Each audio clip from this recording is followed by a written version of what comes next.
আপনি একটু পরে মারা যান, কালকে এই মুহূর্তে আপনার ঘরে বিভিন্ন জন বলা বলি করবে, আহারে ও এইটা করছে, ও গতকালকে বাজারে গেছিল এই টাইমে।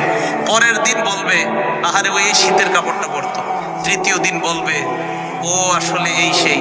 চতুর্থ দিন ভুলে যাবে আস্তে আস্তে। পঞ্চম দিন মোটামুটি, আস্তে আস্তে 1-1.5 মাস যাবে। গতি পৃথিবীর মতো চলতে থাকবে, আকাশ আকাশের মতো থাকবে, বাতাস বাতাসের মতো থাকবে। আপনার বন্ধু টন্ধু যারা যার যার কর্মস্থানে সে মতোই করবে, কিন্তু আমি আপনি কবরে থাকতে হবে। এটাই চূড়ান্ত বাস্তবতা। ইমানদারকে যখন বলবে আমি ইমানদারকে সত্যায়ন করলাম, আমার ইমানদার বান্দা যা বলছে সত্য কথা, এই কথা বলার পর আল্লাহ বলেন আফরিশুহু মিনাল জান্নাহ, আমার ইমানদার বান্দাকে কবরের মধ্যে দুনিয়ার মানুষ 3টা পাতলা কাপড় দিয়ে পাঠাইছে। আল্লাহ বলবে আফরিশুহু মিনাল জান্নাহ, আমার বান্দার কবরে আমার বান্দার শরীর